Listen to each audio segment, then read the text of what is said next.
Did we forget about love? When people are freezing out on the streets, so many remaining silent, as those that have the planned strategic gentrification in mind are doing everything they can to stop New Life Evangelistic Center from opening a building. The repairs have totally been made. We're going to look at that during this program. I'm holding my hands a lawsuit they just filed against the city of St. Louis and New Life Evangelistic Center to keep the building remain closed while so many are left on the streets. Let's not forget about love.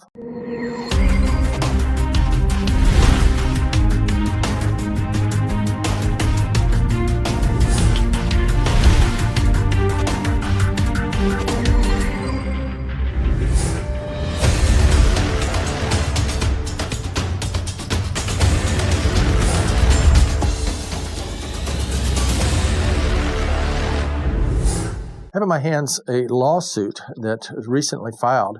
It's filed by Elkin Kessner against the New Life Evangelistic Center in behalf of 1426 Washington Avenue and the Neighborhood Improvement Association in downtown St. Louis. The contention in the lawsuit is this, that the city of St. Louis has not really aggressively done everything it can to stop New Life Evangelistic Center from opening.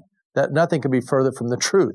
So many inspectors came in toward the end of 2016, 2017 is almost overwhelming. Now, keep in mind, New Life Evangelistic Center could have made every one of these repairs and still remain open. But instead, they closed it down on April the 2nd. The repairs have gone on to be made. They wanted an old fire escape taken down. That was done. They wanted a sprinkler system put in the worship studio. That was done. They wanted plumbing and electrical upgrades, which was done. So each and everything is done, or about to be done. For example, they're putting in fire retardant doors. So many different things. But in spite of all that, those that have a strategically planned gentrification in the neighborhood that do not want the homeless around file a lawsuit. And in that lawsuit, they make various charges, which is just on the border on ridiculous. They actually accuse New Life Evangelistic Center that when it was open, the crime rate went up. What statistics show that on the Central West End, and particularly on this area of town, the crime rate has actually gone up after they closed New Life Evangelistic Center. So on this near West Side, Central West Side, the crime rate has gone up after the closing of the New Life Evangelistic Center. People that were desperate, people that were hurting, were able to get a place to stay rather than being in such a desperate situation that might even break out a window in order to get a place to sleep at night so they don't freeze. Yes, people are really hurting. Now, I thank God for the churches that have moved into action, that have opened their doors. There's a handful of those that have done that, wonderful volunteers, that when the temperature gets below 20, they do that. The big problem also exists so that when it gets above 20, that Biddle House, which is primarily for men, not only closes its overflow, but also the women aren't able to wait in the lobby to be taken by volunteers to these various churches. I mean, the churches aren't open. And one of my friends, Grover Perry, he died when it's like 37 degrees in a porta potty. So it's so tragic, and yet they would file a lawsuit. What about this thing called love? Well, you know, the people that are trying to keep it shut are a small group of property owners. And in order to actually open up the shelter, we've got to get signatures from our nearest neighbors, where they're located in a large white condominium building that's nearby, and those that own the condominium building are part of that handful of owners that want the homeless out of the neighborhood, and they refuse to let us go from door to door to get the signatures for the opening of the shelter. And then they put a new requirement, the city does, that they want signatures in order to even give the homeless showers. So we're getting it from both sides, and now from both the city and that small handful of neighbors. But now that the city started just letting us make the repairs and granting permits along the way, they've turned around and sued both us and the city of St. Louis. And again, their charges are absolutely ridiculous. They come along here and say there was so many people sleeping outside of New Life before they closed it. That was because the police were actually encouraging people in the parks to go and stay out there, and they wouldn't move them on. We asked the police, move them on, don't let them all sleep out here. And so they just let them stay and let the problem grow until April 2nd when they gave us that cease and desist order. Then they came the next day and told all the people to move on. So you see, it's, again, the strategically planned gentrification that's in that 14 to 1,500 block of Locust and doing everything it can to keep the building closed when that building is getting ready to be opened and all this work has been done on it. I do thank God for those that are speaking up and speaking out. But the question does remain, where is love? Why the tremendous silence in all of this? Why the ongoing human suffering that exists? Just because a bunch of condominium owners in a large condominium building nearby doesn't want the homeless in the neighborhood. That's the questions that must continue to be asked. We're not going to give up. We're going to give it to God. We're vehemently fighting this suit, and we're on standby. We have homeless people that are ready to be plaintiffs in a lawsuit in the event that the city succumbs and doesn't continue to grant the permits like it did. And what would be the basis for their lawsuit? It'd be a federal lawsuit that they shut down their church. And this is what was unique about their church, the New Life Evangelistic Center, is that it was the church that not only when the weather got below 20 degrees opened up, year-round would provide them with a place to stay. It was a church that not only preached it, but tried to practice it and gave them a free store and gave them a place to rest. Yes, we want to continue to show love, and I thank God for those of you that are joining us with that and answering that question, where is love?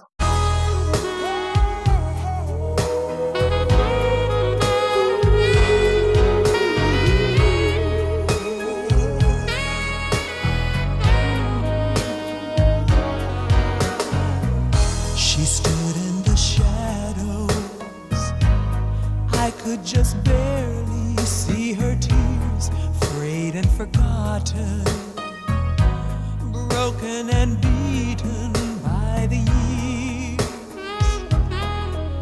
And I wondered to myself, did we forget about love? Did we forget how to treat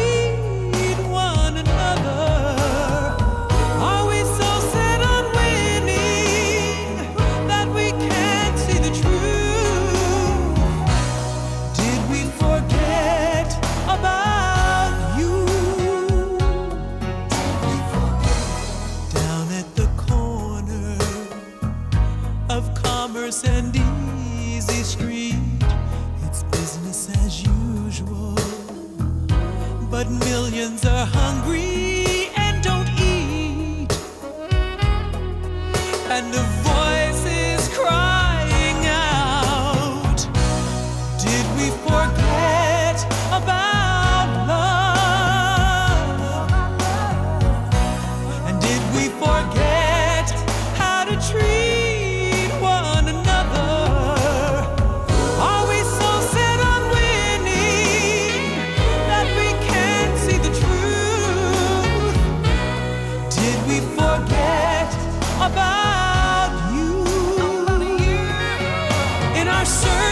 fortune and fame? We forget to call your name. We are reaching for our own selfish prize. But when it's all told, there is only one truth that will hold. We're all equals in heaven's eyes.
I can't help but ask myself, did we forget about love?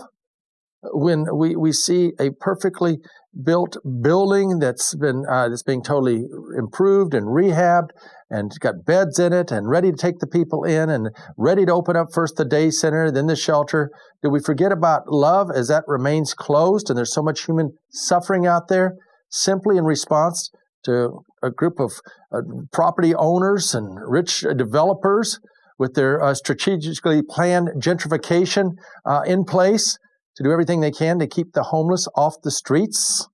Can we not see the bigotry in it? Can we not see the hostility dedicated towards a certain group of people who happen to be homeless? Don't we realize that homelessness has become the new N-word in America today?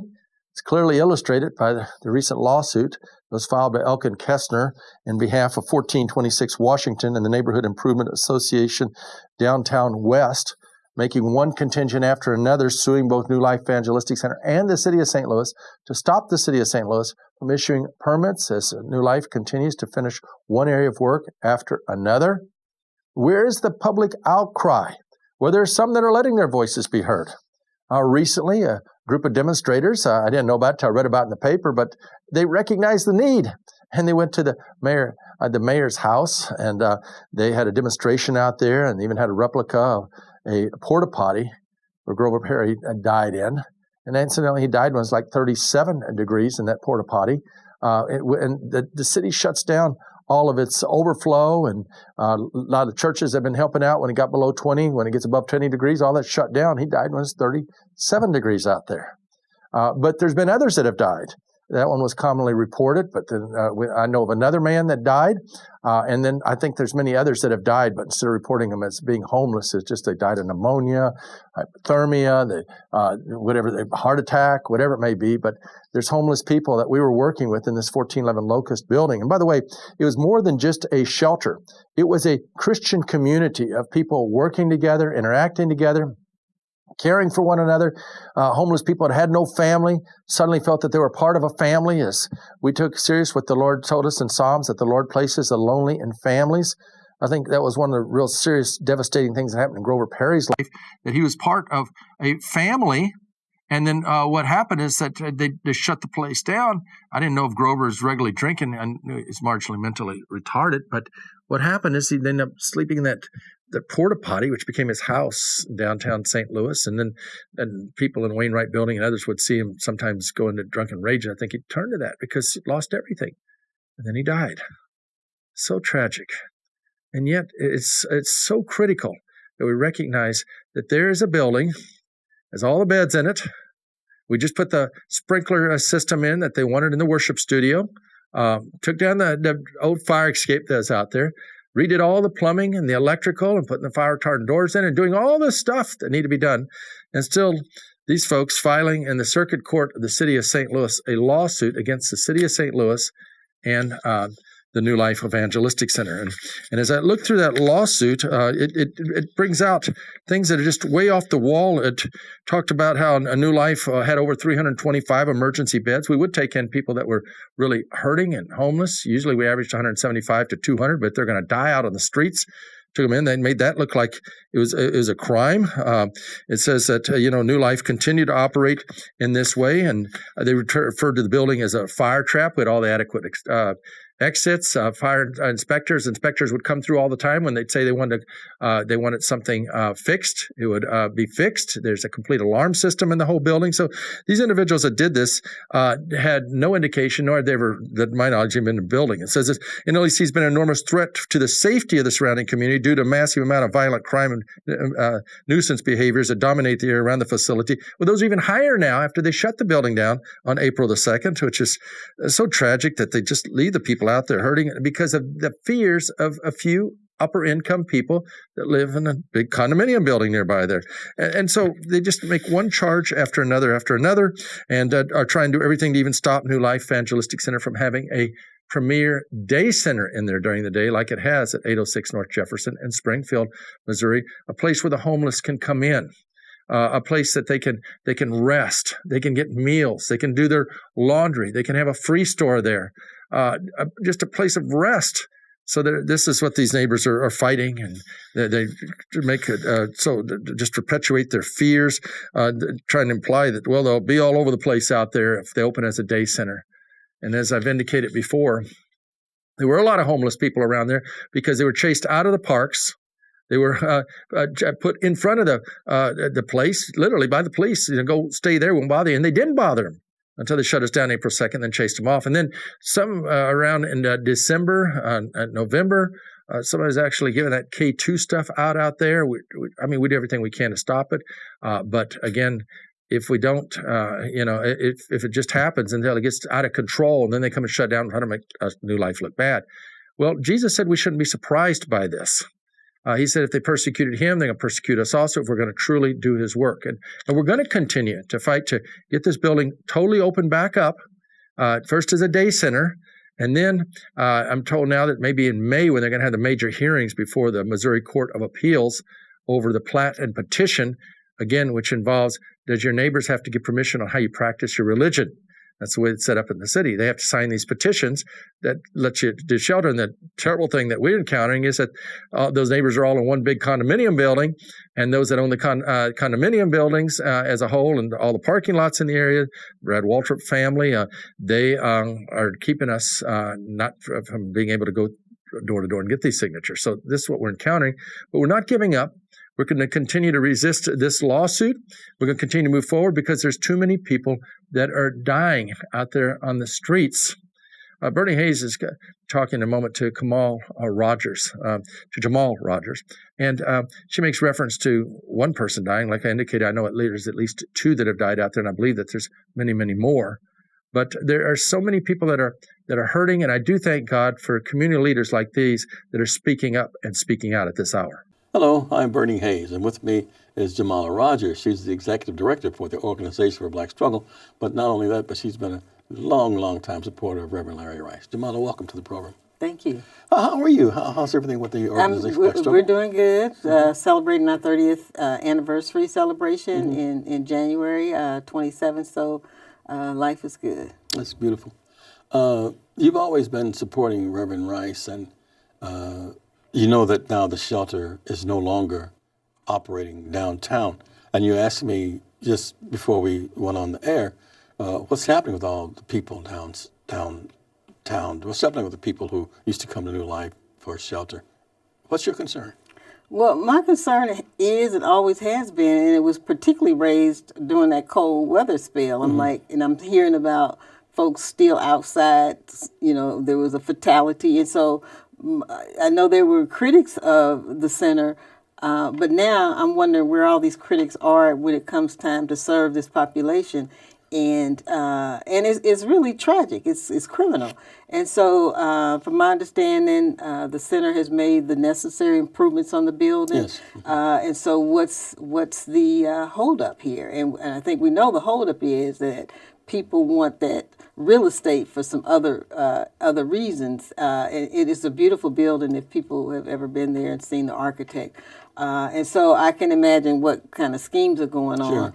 But still, there are a population of people who are underserved or not served at all.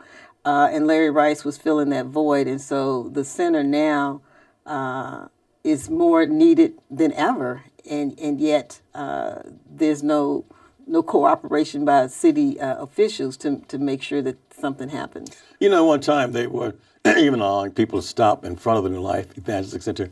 But we have a new police chief now, John Hayden. Are you optimistic that things may get better for the city? I'm an eternal optimist. So, yeah, but I think it's going to be up to the citizens to say what they want. And for the people who are less fortunate and who get into situations that sometimes is beyond their control, how does the civil society take care of them? And so that's always my question is the people who can't help themselves, and sometimes that's just temporary. They just need some help right then. How are we taking care of them? The other thing that's interesting is the way that wages are being suppressed and flattened. There are people who are working that are still homeless. Yeah. They can't afford a home. And so to me, it goes to some more deeper problems that only setting up temporary shelter is not going to help. We need to get to the root of the problem. But in the meantime, there still needs to be facility services, wraparound services for the folks who find themselves in that predicament. You've been a staunch advocate for living wage. You're on the forefront of those at McDonald's and other fast food restaurants to raise people's salaries and so forth. You've been supporting New Life Evangelistic Center and other organizations. You're involved with so many different things. I need from you to tell our viewing public the importance of supporting New Life, the importance of supporting the Organization for Black Struggle, the importance of joining an organization. So I think that the only way that you truly get things done is with organized groups. And so I know that there's this whole thing about one individual could make a difference, and that some of that is true.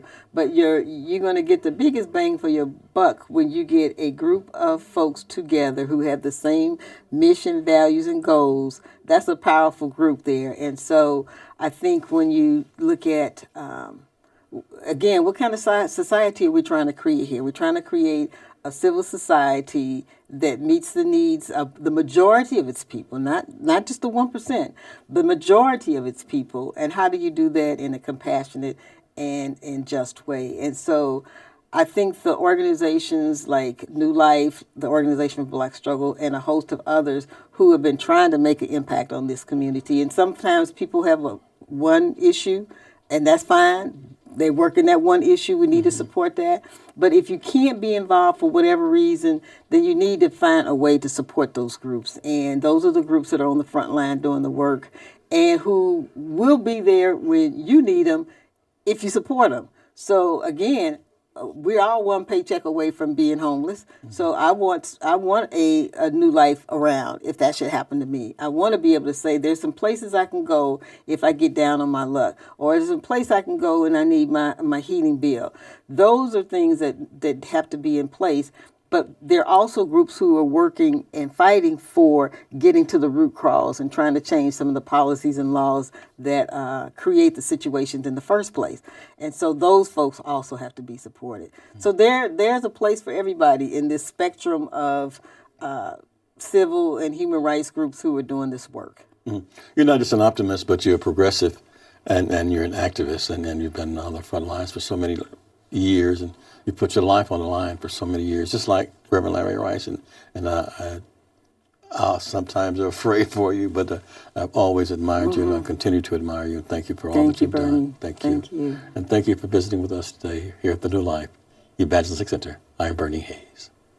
For the outcast all alone, for the man without a home, for that desperate heart that gives their soul away in the hope they'll be held close, and for the sad neglected wife, for the man life has passed by, for that rejected man who's dying all alone, for the way he lived his life.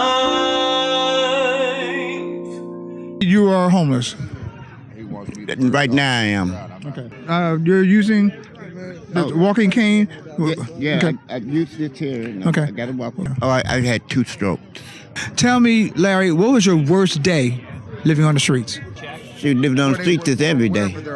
That's your worst day. Every day is a pain. Every day, It's a pain. right? And it's depressing, isn't it? Depressing, very depressing, but you got to stay strong. There is hope. There is hope.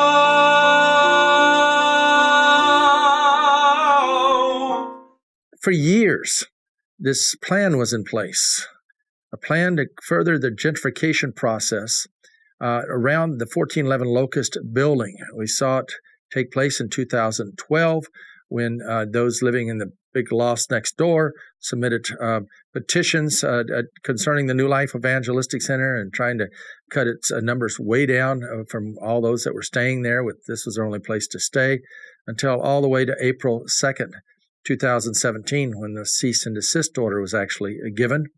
They came up with all different kind of charges and counter charges. Their strategically planned gentrification involved moving all the parking meters in front of the 1411 Locust building. And drive by there, you can see it for yourself. You can see where they don't want any stopping and they'll tow. It just really got really ridiculous. They made our donors park way down on 15th Street and carry the donations all the way up. A lot of stuff went through.